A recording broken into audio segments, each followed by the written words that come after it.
오늘은 열두 사도 이야기 여섯 번째 시간입니다. 신중한 완벽주의자 빌립이라는 제목으로 하나님의 말씀을 나누도록 하겠습니다. 우리가 열두 제자 이야기를 진행한 지가 벌써 여섯 번째 순서가 됐어요. 첫 번째 시간에는 열두 제자 개관 같은 내용들을 함께 다루면서 쭉 열두 제자의 특징들에 대해서 간단하게 살펴보는 시간을 가졌고요. 그리고 두 번째 시간부터 베드로, 안드레, 야고보, 요한 이 네 명의 제자들을 살펴보는 시간을 가졌습니다. 그리고 오늘은 다섯 번째 제자이죠. 빌립에 대해서 함께 살펴보는 시간들을 가지려고 합니다. 성경에 보면 12제자를 4명씩 세 그룹으로 나눠서 기록하는 것을 볼 수가 있습니다. 첫 번째 그룹은 우리가 앞서 살펴보았던 베드로, 안드레, 야고보, 요한 이 4명이죠. 아마 순서를 앞에 두고 기록한 것을 보면 이 첫 번째 그룹에 있었던 제자들이 예수님과 가장 가까이 있었던 제자들일 것이다 라고 유추를 하는 거예요. 예수님과 가장 친밀하게 있었고 또 예수님께 사역하실 때에 핵심적인 멤버들로 활동했던 제자들, 이 네 사람이 우리가 지난주까지 살펴보았던 4명의 제자들입니다. 그리고 두 번째 그룹이 바로 빌립, 바돌로메, 도마 그리고 마테 이 4명의 사람으로 기록되어져 있어요. 그러니까 첫 번째 그룹이 이제 끝나고 나서 두 번째 그룹을 오늘 처음으로 시작을 하게 되는 거죠. 그리고 두 번째 그룹에서도 빌립이라는 인물이 첫 번째로 기록되어져 있다는 것은 이 두 번째 그룹에서도 빌립이 또 예수님과 가까운 것으로 좀 표현을 하자면 이 두 번째 그룹 중에서는 가장 으뜸인 사람이 바로 이 빌립일 것이다 라고 생각을 해볼 수 있다는 겁니다. 먼저 빌립이라는 사람에 대해서 좀 소개를 해드리려고 합니다. 이 빌립이라는 이름은 말을 좋아하는 사람이라는 의미예요. 이 말이 아니라 말 타는 말 있죠? 잉 하는 이 말을 좋아하는 사람이다 라는 이 특징을 가지고 있어요. 그런데 부모님은 왜 이 아이의 이름을 이렇게 지었을까요? 자녀의 이름을 지을 때 부모님이 그 자녀가 어떤 삶을 살아갔으면 좋겠다라는 기대감을 가지고 아이의 이름을 지어주지 않습니까? 그런데 이 부모님이 왜 빌립이라는 이름을 지어주었을까? 당시에 사람들에게 있었던 보편적인 풍습 중에 하나가 뭐였냐면 유명한 사람의 이름을 자녀에게 지어주는 거예요. 그러니까 유명한 사람의 이름을 자녀에게 주면서 너도 그 사람처럼 이 성공한 인생을 살아라, 너도 그 사람처럼 잘 됐으면 좋겠다, 이런 소망을 아이에게 품고 이름을 지어준다라는 거죠. 이 빌립이라는 이름이 예수님께서 태어나셨을 당시부터 한참 동안 유행했던 이름 중에 하나라고 합니다. 그래서 주변에도 보면은 빌립이라는 사람들이 꽤 많이 있었다라고 해요. 왜 이 빌립이라는 이름이 유행을 했는가? 그 이유가 무엇인지를 살펴보니까요. 당시에 전 세계를 정복하면서 엄청난 영토를 차지했던 왕이 한 사람이 있었습니다. 그 사람은 바로 이 알렉산더 대왕이죠. 알렉산더 대왕. 알렉산더 대왕이 엄청난 영토를 차지하면서 그 당시에 가장 유명한 사람을 꼽아라 하면 알렉산더 대왕을 꼽았어요. 이걸 생각해 보면 그 당시에 유행했던 이름이 빌립이 아니라 알렉산더가 되어야 하지 않나? 라는 생각을 할 수도 있어요. 그런데 왜 이 빌립이라는 이름이 유명했고 많은 아이들에게 이 이름을 지어줬냐면 이 알렉산더 대왕을 길러낸 아버지가 바로 빌립이었어요. 알렉산더 대왕의 아버지가 빌립이어서 이 빌립이라는 이름을 아이에게 지어주면서 너도 그런 강한 리더의 모습, 강한 군주의 모습을 가지고 세상을 살아갔으면 좋겠다 라는 기대를 부모들이 많이 가졌다라는 거예요. 정복자의 이미지, 가장 강력한 리더의 이미지가 이 빌립이라는 이름에 담겨져 있다는 거죠. 그래서 정복 전쟁을 벌일 때의 왕들이 말을 타고 달려가지 않습니까? 그래서 이 빌립이라는 이름에 말을 좋아한다, 이런 의미가 담겨져 있다는 거죠. 중요한 건 이 빌립이라는 이름이 뭐 말을 좋아하는 이 의미가 있다라든지 아니면 알렉산더 대왕의 아버지의 이름이다 라는 것이 중요하진 않겠죠. 이 빌립이라는 이름이 중요한 이유는요, 그 이름이 헬라식 이름이라는 거예요. 헬라식 이름. 그리스식 이름을 그 아이에게 지어줬다라는 것은 빌립의 가정이 유대인들을 이었지만 유대인 중에서도 아주 전통적이고 보수적인 유대인 집안은 아니었다라는 것을 생각해 볼 수 있는 거예요. 외부의 문화라든지 어떤 시대적인 흐름에 민감하게 반응하면서 그것을 잘 융화하는 개방적인 분위기가 이 빌립의 가정의 분위기였다라는 것을 생각해 볼 수 있는 거죠. 이 부분이 또 어디에서 드러나냐면요, 이 빌립이 예수님의 복음을 받아들이는 모습에서도 드러나요. 예수님께서 빌립에게 찾아가셔서 나를 따라오라 라고 말씀하시거든요. 이미 빌립은 그 동네에서 같이 나고 자랐던 안드레와 베드로 이들에게 예수님에 대한 이야기를 충분히 들었을 겁니다. 그렇기 때문에 오늘 제목이었던 신중한 완벽주의자였던 이 빌립이 그 예수님에 대한 이야기를 듣고 자신이 어려서부터 배웠던 성경의 말씀을 통해서 이분이 그 메시아가 맞구나라는 걸 확신했다는 거예요. 그래서 이 빌립이 예수님이 다른 거 말씀하시지 않거든요. 그냥 나를 따라오라 대뜸 이렇게 말씀하세요. 그런데 그 부르심에 주저하지 않고 예수님을 따라가는 모습을 보인다라는 거예요. 근데 중요한 건 뒤에 있는 내용입니다. 이 빌립이 예수님을 만난 다음에 친구인 나다나엘에게 가서 예수님을 전해요.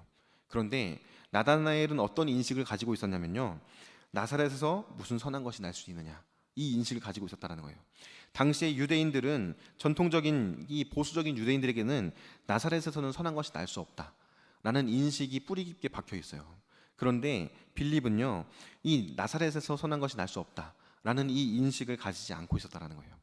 그만큼 그의 가정의 분위기가 어떠했는지, 또 그가 어떠한 상황 가운데에서 성장했는지를 이 이름을 통해서도 생각해 볼 수 있다라는 거예요. 여기까지 하면 빌립이라는 사람이 어떤 사람인지 어느 정도는 좀 설명을 해드린 것 같아요. 그런데 중요한 건 여기서부터입니다. 빌립이라는 사람이 가지고 있는 특징을 우리가 살펴봐야 한다는 거예요. 빌립이라는 사람이 성경에 기록되어져 있는 모습들을 보면 성경에 많이 등장하진 않습니다. 요한복음에서 일부 기록되어져 있는 내용들을 제외하면 빌립이라는 사람에 대한 기사를 찾아보기가 어려워요. 그래서 요한복음에 기록되어져 있는 빌립의 모습을 통해서 빌립은 어떤 사람이었는가에 대한 빌립이라는 사람의 특징을 먼저 한번 생각해 보면서 나는 빌립과 같은 모습이 나에게 있는가 혹은 없는가, 이 부분을 먼저 한번 살펴봤으면 좋겠습니다. 첫 번째로 신중한 사람이었던 빌립, 완벽주의자라는 제목으로 오늘 말씀 나누잖아요. 그렇게 표현되고 있는 이 빌립의 특징 중에 하나는 뭐냐면요, 생각이 많다는 겁니다. 어떻게 보면 신중하다는 것, 이 많이 생각하고 고심하면서 진중한 사람이다라고도 생각해 볼 수 있겠죠.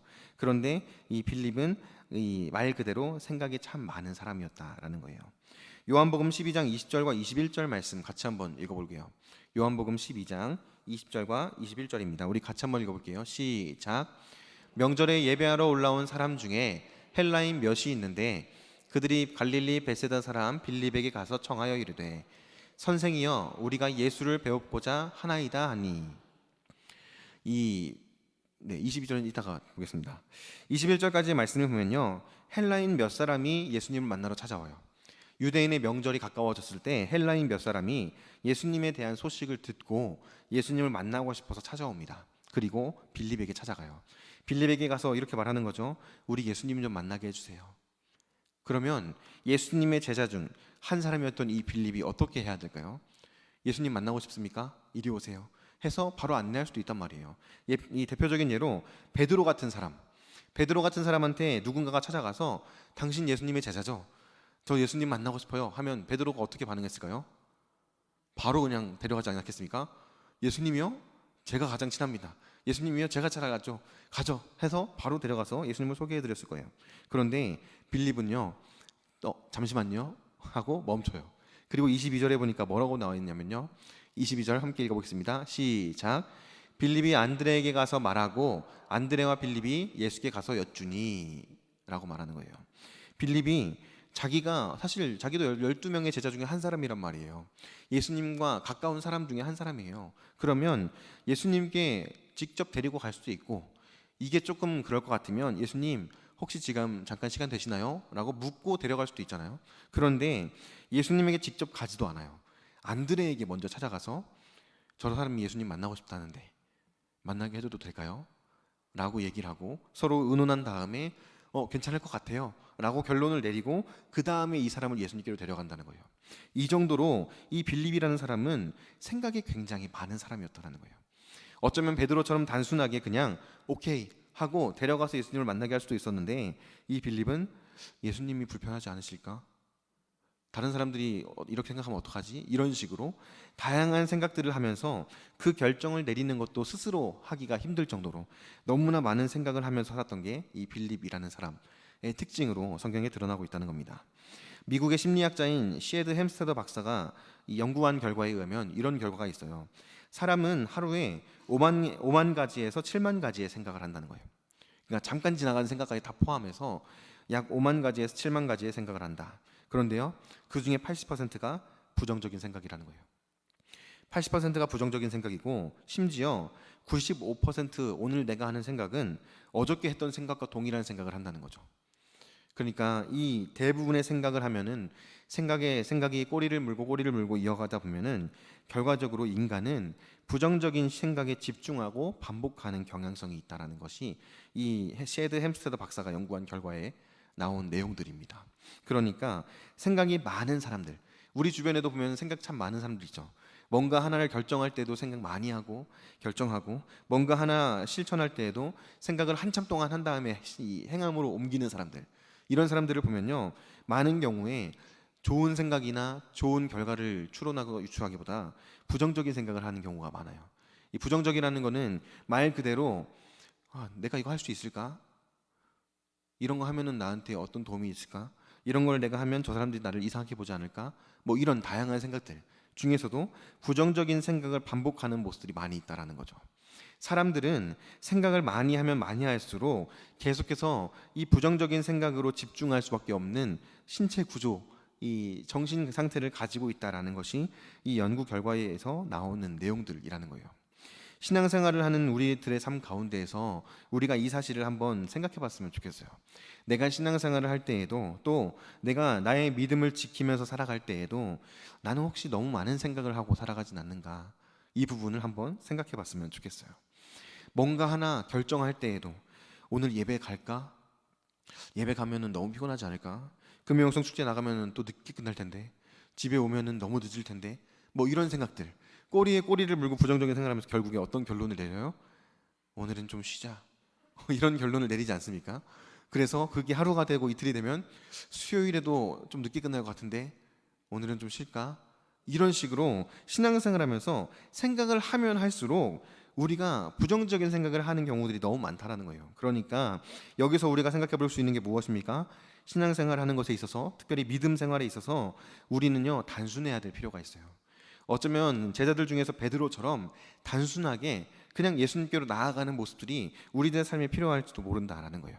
그런데 이 빌립이라는 사람의 초반의 모습, 예수님을 만나고 예수님의 십자가 사건, 부활하신 예수님을 만나기 전까지의 모습을 보면 너무 생각이 많다는 거예요. 우리가 잘 알고 있는 이 아담과 하와 이야기를 제가 좀 나누면서 우리가 얼마나 단순하게 신앙생활을 해야 하는지에 대해서 좀 나눠보면 좋을 것 같습니다. 아담과 하와가 처음 에덴 동산에 이제 들어가서 살 때 하나님과 아담과 하와 사이에 맺어진 약속이 뭐가 있었죠? 잘 모르시나요?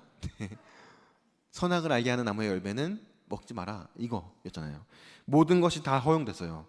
모든 것을 다 먹어도 되고 모든 것을 다 해도 돼. 그런데 딱 한 가지, 선악과만 먹지 말아라 라고 명령하시지 않습니까? 예수님, 이 하나님과 아담과 하와 사이에 맺어진 약속이 바로 그거였어요.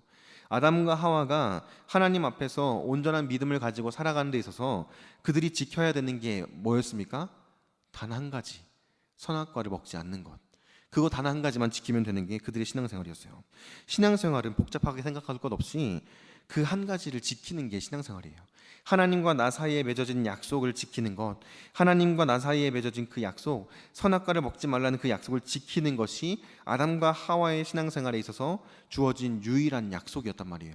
그런데 그 약속을 깨트려요. 한 가지를 지키지 못했는데 뭐가 깨어졌죠? 모든 게 다 깨어졌어요. 하나님과 아담과 하와 사이의 그 약속을 딱 한 가지 지켜야 될 것 한 가지를 말씀하셨는데, 그 한 가지를 지키지 못하자 모든 것이 다 깨어진 게 아담과 하와의 범죄였다라는 거예요. 신앙생활은 그런 측면에서 생각해 본다면 굉장히 단순하게 생각할 필요가 있다라는 거예요. 우리가 잘 알고 있는 사건 중에 하나가 또 있습니다. 누가복음 10장 41절과 42절 말씀, 우리 같이 한번 읽어볼까요? 시작. 주께서 대답하여 이르시되 마르다야 마르다야, 내가 많은 일로 염려하고 근심하나 몇 가지만 하든지 혹은 한 가지만이라도 족하니라. 마리아는 이 좋은 편을 택하였으니 빼앗기지 아니하리라 하시니라. 아멘. 이 예수님께서 마리아와 마르다의 가정에 방문하시죠. 그리고 마리아와 마르다가 예수님을 맞이하는 내용이 오늘 본문에 기록되어 있습니다. 언니였던 마르다는 뭘 하고 있죠? 예수님 오시니까 진수성찬으로 대접해야 될 거 아닙니까? 그래서 열심히 음식을 준비하고 뭐라도 더 하나 드리려고 냉장고도 열어보고 막 요리를 하면서 분주하게 있어요. 그런데 그렇게 분주하게 일하고 있는 마르다의 눈에 한 사람이 들어오기 시작해요. 누가 들어왔을까요? 동생인 마리아가 들어와요. 근데 마리아는 뭘 하고 있죠? 예수님의 옆에 누워가지고 예수님 바라보면서 예수님 말씀 듣고 있어요. 그의 모습을 보면서 이 마르다가 화가 머리끝까지 올라온 거예요. 나만 준비하니? 너도 같이 해야 되는 거 아니야? 라는 생각을 딱 가지면서 예수님에게 가서 말하는 거예요. 예수님, 저 마리아도 같이 좀 준비 좀 하게 좀 얘기 좀 해주세요 라고 얘기를 한 겁니다. 이 마르다의 말에 예수님이 말씀하신 거예요. 우리가 아까 읽었던 본문 말씀 41절과 42절 다시 한번 띄워주겠어요? 예수님이 이렇게 말씀하세요. 마르다야 마르다야, 내가 많은 일로 염려하고 근심하나 라고 말씀하시는 거죠. 많은 것에 집중하면요, 자연스럽게 따라오는 게 뭐예요? 염려와 근심이라는 거예요.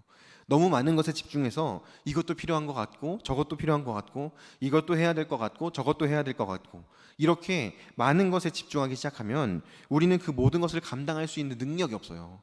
모든 것을 감당할 수 있는 존재 자체가 안 돼요. 그러다 보니까 우리에게 자연스럽게 찾아오는 건 뭡니까? 염려와 근심이라는 거예요. 그러면서 마음속에 불평불만이 생겨나는 거죠. 그리고 자신이 사랑하는 동생인 마리아를 보면서도 짜증을 내고 불만을 가지게 되는 게 이 인간의 연약한 모습이라는 거예요. 예수님께서 마르다에게 말씀하시는 거죠. 많은 일로 근심하고 염려하고 있구나. 그러면서 뒤에 뭐라고 말씀하십니까? 다시 한번 띄워주시겠어요? 몇 가지만 하든지 혹 한 가지만이라도 족하니라 라고 말씀하세요. 야, 몇 가지만 해. 혹 아니면 한 가지만 해도 충분해 라고 말씀하시는 거예요. 그리고 뭐라고 말하죠? 마리아는 이 좋은 편을 택하였다 라고 말씀하시는 거예요. 마리아는 예수님을 바라보고 있었어요. 그런데 언니였던 마르다는 예수님에게 좋은 거 대접해드려야지 라는 생각 때문에 이것도 준비하고 저것도 준비하고 이것도 꺼내야 되고 저것도 챙겨야 되고 하다 보니까 정작 지켜야 될 것, 정작 바라봐야 될 것을 놓치고 있었던 거예요. 뭘 놓치고 있는 겁니까?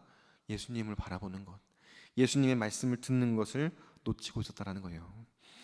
신앙생활은요, 단순해야 돼요. 우리의 믿음은 너무 복잡해서는 안 된다는 거예요.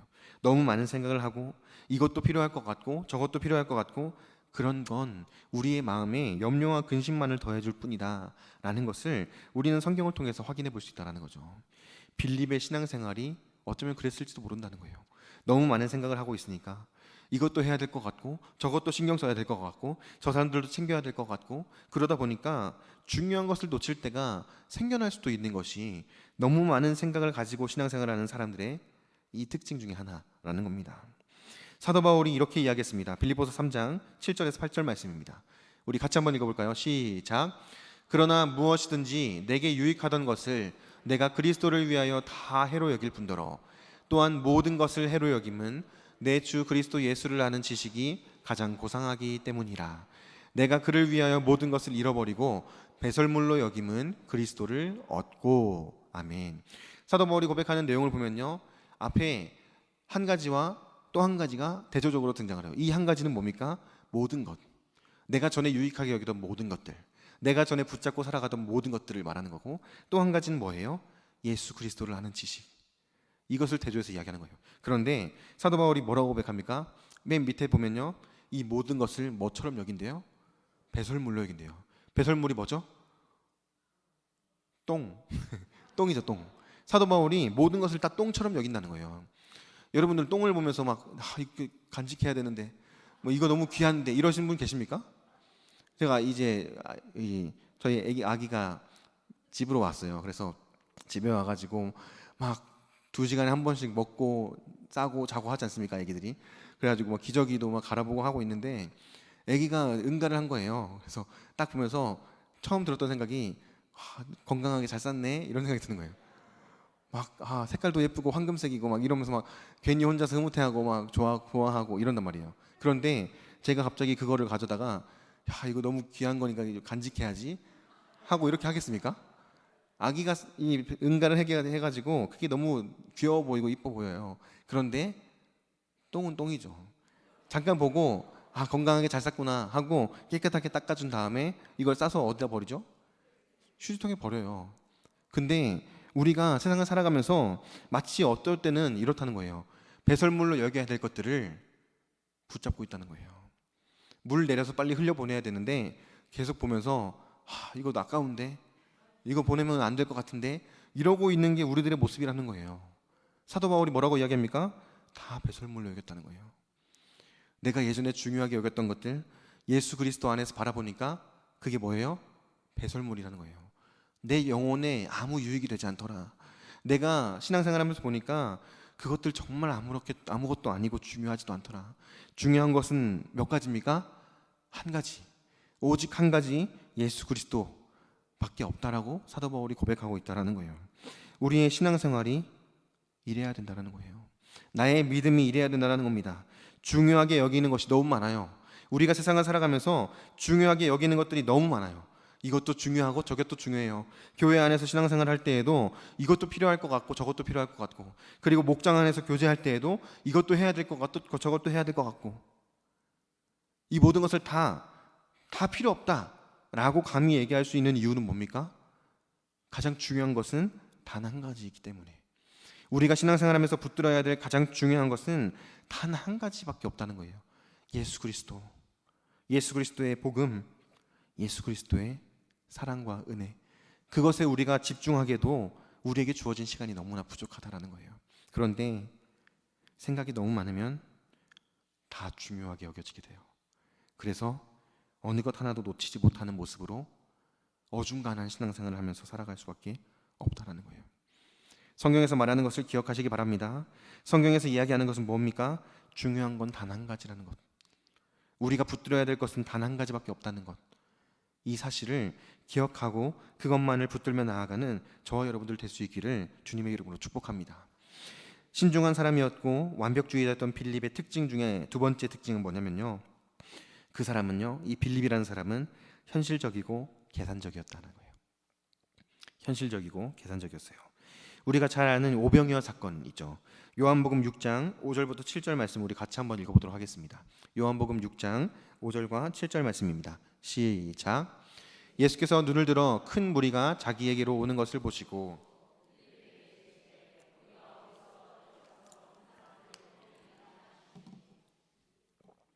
이렇게 말씀하시면 하실지를 아시고 빌립을 시험하고자 하심이라. 7절. 빌립이 대답하되 각 사람으로 조금씩 받게 할지라도 200데나리온의 떡이 부족하리이다. 아멘. 우리가 잘 알고 있는 오병이어 사건입니다. 오병이어. 뭐가 5개죠? 떡, 가끔 물고기 5마리 이렇게 하시는 분들 계세요. 떡이 5개고 물고기가 2마리. 오병이어 사건. 떡 5개와 물고기 2마리로 많은 사람들을 먹인 사건이죠. 그 많은 사람들이 몇 명 정도였죠? 성인 남자가 약 5,000명이 돼요.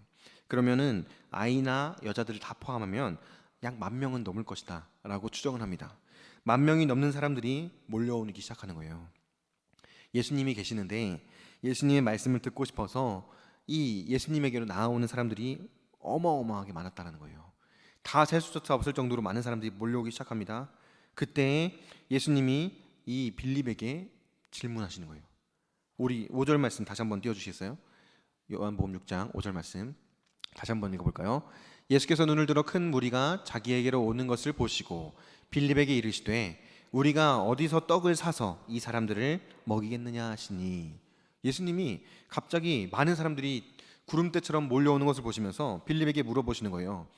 야, 저 사람들을 어떻게 다 먹일 수 있겠니? 라고 물어보시는 거예요. 그러자 현실적이고 계산적이었던 빌립이 계산하기 시작해요. 사람들이 저렇게 온다고? 어림잡아서 몇 명 정도일 것 같은데 계산기를 딱딱딱딱 두들기는 거죠. 그래가지고 말하는 게 뭡니까? 200데나리온이 있어도 부족할 것 같은데요 라고 이야기하는 거예요. 200데나리온이면요 어마어마한 금액이에요. 그러니까 그 금액을 머릿속으로 막 다 계산한 다음에 예수님에게 말하는 거죠. 예수님이 물어보시니까 야, 이렇게 대답하면 예수님이 좋아하실까? 하고 대답했던 게 뭐예요? 200데나리온으로 해도 모자라겠는데요, 어떡하죠? 큰일 났는데요. 그 얘기를 지금 빌립이 하고 있는 거예요. 지금 빌립의 눈에는 뭐만 보이는 겁니까? 많은 사람들. 구름대처럼 몰려오는 많은 사람들이 그의 눈에 가득하게 들어와요. 그리고 머리를 굴려서 계산을 하기 시작하는데 그의 머릿속을 가득 채우는 게 뭐예요? 야, 우리 지금 돈 없는데 우리가 가지고 있는 게 얼마였더라? 그걸 계산하고 있는 거예요. 근데 예수님이 빌립에게 이 질문을 하신 이유가 뭐였습니까? 아까 전에 말씀에 뭐라고 써 있었죠? 빌립을 시험하시려고 예수님이 물어보셨다는 거예요. 빌립이 신중한 사람인 걸 예수님은 너무 잘 아셨어요. 빌립이 생각이 많다는 거 너무 잘 아셨고 빌립이 현실적이고 계산적이라는 것을 예수님은 너무 잘 아셨어요. 그래서 빌립에게 깨닫게 하고 싶었던 거예요. 예수님이 빌립에게 의도를 가지시고 질문하십니다. 그러자 예수님의 생각을 전혀 벗어나지 않고 빌립은 여전히 현실적이고 계산적으로 자신이 바라보고 있는 상황을 생각하고 계산해서 예수님에게 대답을 하는 거예요. 힘들겠는데요. 근데 예수님께서 원하시는 것은 뭐였죠? 빌립이 누구를 바라보기를 원했어요?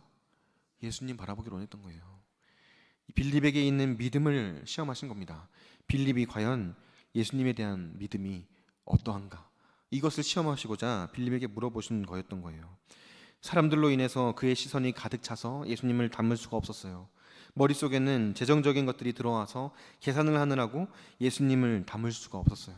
그의 시선에도, 그의 머릿속에도, 그의 마음에도 예수님을 담지 못했습니다. 왜 그랬습니까? 너무 현실적이고 너무 계산적이거든요. 그에게 필요한 믿음은요, 다른 게 아니었어요. 우리가 지금 돈이 부족하니까 이렇게 해가지고 돈을 좀 구해서 음식을 사올까? 그런 생각할 거 아니었어요. 그에게 필요한 믿음은 예수님은 하실 수 있어. 예수님은 먹이실 수 있어. 예수님에게는 능치 못함이 없어. 이 믿음을 예수님께서는 원하셨던 거예요. 그런데 빌립이 가지고 있는 믿음은 뭡니까? 예수님을 바라보지 못하고, 예수님이 어떠한 능력을 가지고 계시는지 깨닫지 못하고, 예수님을 신뢰하지 못하는 모습을 보여주고 있다는 거예요. 너무 현실적이고 너무 계산적이에요.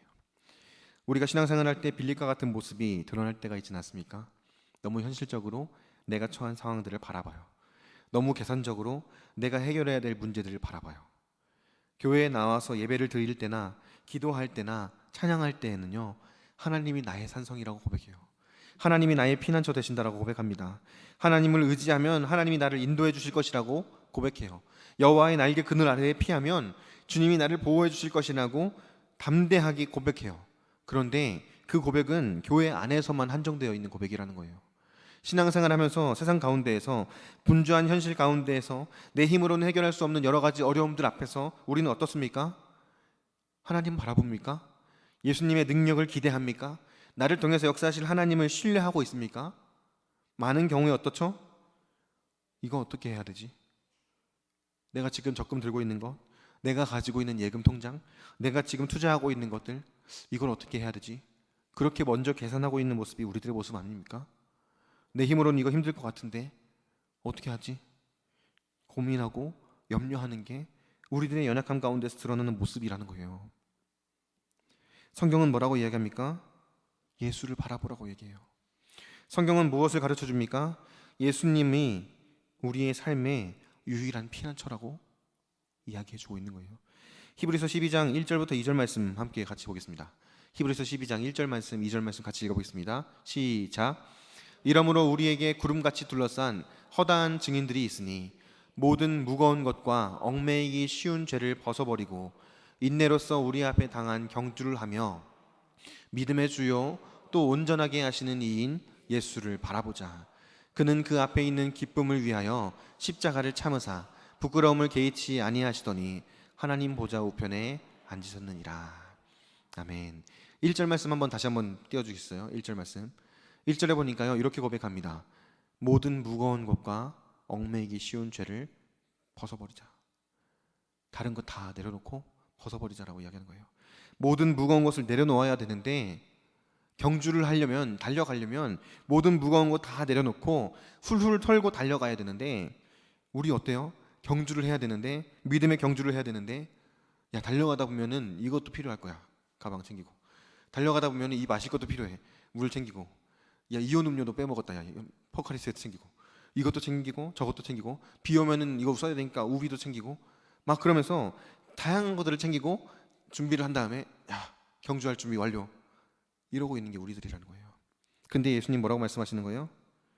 하나님의 말씀 뭐라고 말씀합니까? 모든 무거운 것과 얽매이기 쉬운 죄를 다 벗어버리래요. 다 내려놔야 된대요. 그리고 뭘 해야 된다고 말하죠? 2절 말씀에서 믿음의 주요 온전하게 하시는 이인 예수를 바라보자. 경주를 해야 되는데 뭘 바라보라는 겁니까? 예수를 바라보라. 왜요? 내가 믿음의 경주를 달려가는 데 있어서 나에게 힘주시는 분이 누구예요? 예수 그리스도. 나를 붙들어 주실 분이 누굽니까? 예수 그리스도. 나의 발걸음을 지치지 않도록 힘주시고 능력 주셔서 그 믿음의 경주를 끝까지 감당하게 하실 분이 누굽니까? 예수 그리스도라고 고백하고 있는 거예요. 바라기는 우리 모든 성도님들이 삶의 가운데에서 여러 가지 현실의 문제와 어려움들 앞에서 현실적이고 계산적인 눈을 가지고 그것을 바라보고 계산하고 그것을 해결하려고 애쓰는 삶을 살아가는 것이 아니라 모든 무거운 짐 다 내려놓고 오직 예수 그리스도를 바라보고 예수 그리스도 안에서 그 믿음의 경주를 끝까지 달려나갈 수 있게 되기를 주님의 이름으로 축복합니다. 그래서 나의 삶 가운데 역사하신 하나님의 은혜, 나의 삶을 인도해 주시는 하나님의 은혜, 나의 삶 가운데 놀랍게 역사하시는 살아계신 하나님의 일하심을 나의 삶을 통해서 경험할 수 있는 은혜가 저와 여러분들에게 있어야 한다는 거예요. 신앙생활하면서 그런 은혜들을 경험해야 하지 않겠습니까?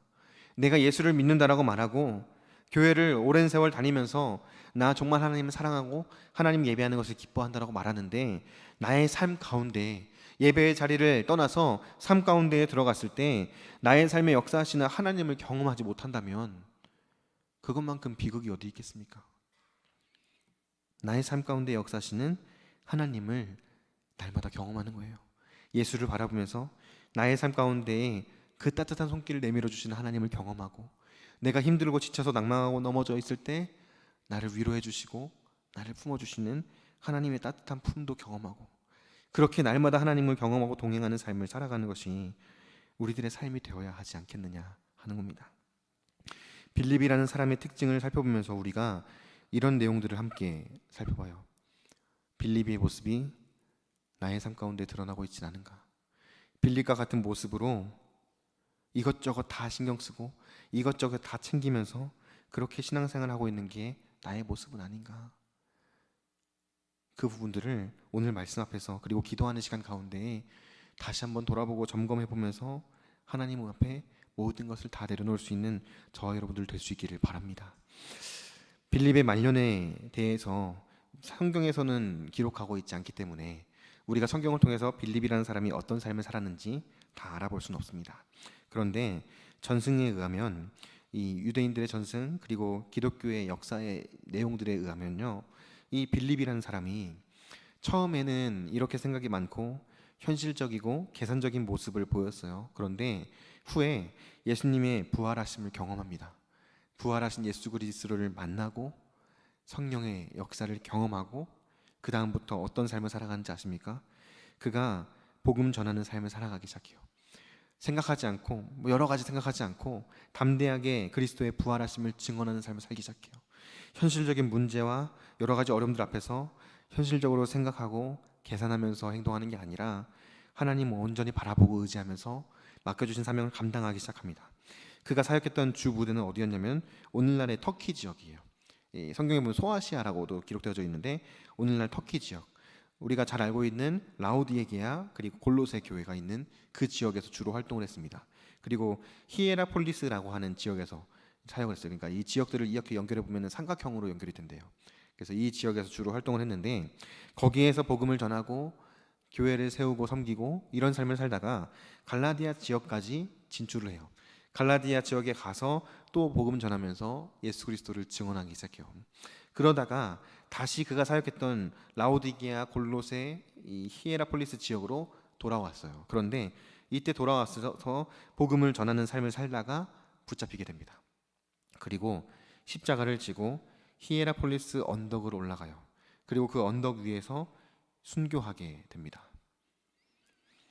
그리고 지금 그 빌립이 순교한 그 지역에 지금도 사도 빌립 순교교회라는 교회의 흔적이 남아있대요. 그래서 그곳에 가면은 빌립이 이곳에서 순교했구나, 빌립이 이런 교회에서 이렇게 사역을 했구나, 이런 것들을 교회 뭐 이런 건물의 흔적들을 통해서 살펴볼 수 있다라고 해요. 중요한 것은 무엇이냐면요, 빌립이 그렇게 순교하기까지 복음 전하는 삶을 살았다는 거예요. 어떻게 그럴 수 있었습니까? 단순하게 신앙생활한 거예요. 다양한 생각을 가지고 여러 가지 생각하면서 계산하고 여러 가지 생각하면서 현실적인 문제들을 따져보는 생활을 하지 않았어요. 단순하게 예수 그리스도 바라보고 예수 그리스도의 복음 들고 담대하게 나아가서 복음 전하는 삶을 살았던 거예요. 그렇게 하다가 순교하기까지 하나님께서 맡기신 사명을 감당했던 것이 이 빌립 빌립이라는 제자의 삶이었다라는 겁니다. 어쩌면 우리가 신앙생활하면서 오늘이 지나고 나서도 계속해서 너무 생각을 많이 하고 너무 현실적이고 계산적으로 따지면서 신앙생활을 하면요, 빌립과 같이 복음 전하다가 하나님의 품에 안기는 놀라운 은혜를 경험하지 못할 수도 있어요. 순교해야 된다는 얘기는 아닙니다. 네. 그런데 중요한 게 뭐냐면요, 복음 전하다가 하나님 품에 안겼다는 거예요. 예수 그리스도를 증언하다가 마지막에 하나님의 품에 안겼다는 거예요. 이것도 챙기고 저것도 챙기다가 하나님 앞에 서는 것보다 복음 전하는 삶을 살고 담대하게 예수 그리스도를 증언하면서 나의 삶 가운데에서 베풀어준 하나님의 은혜를 나누고 하나님의 사랑을 실천하는 삶을 살다가 주님 품에 안기는 것이 더 영광스러운 삶 아니겠습니까? 그리스도인으로서 한번 부름을 받았다면 그런 삶 살아가는 것을 우리 모두가 꿈꿔야 되지 않겠느냐라는 거예요. 바라기는 우리 모두가 빌립과 같이, 처음에 빌립과 같이 너무 많은 생각과 현실적이고 계산적인 모습으로 신앙생활을 끝까지 유지하는 것이 아니라 예수 그리스도를 바라보면서 오직 그리스도만을 바라보고 붙들면서 그 한 가지 붙들고 그 한 가지를 실천하기 위해서 나의 삶을 온전하게 하나님 앞에 바치는 복된 삶을 살아갈 수 있게 되기를 주님의 이름으로 간절히 축복합니다.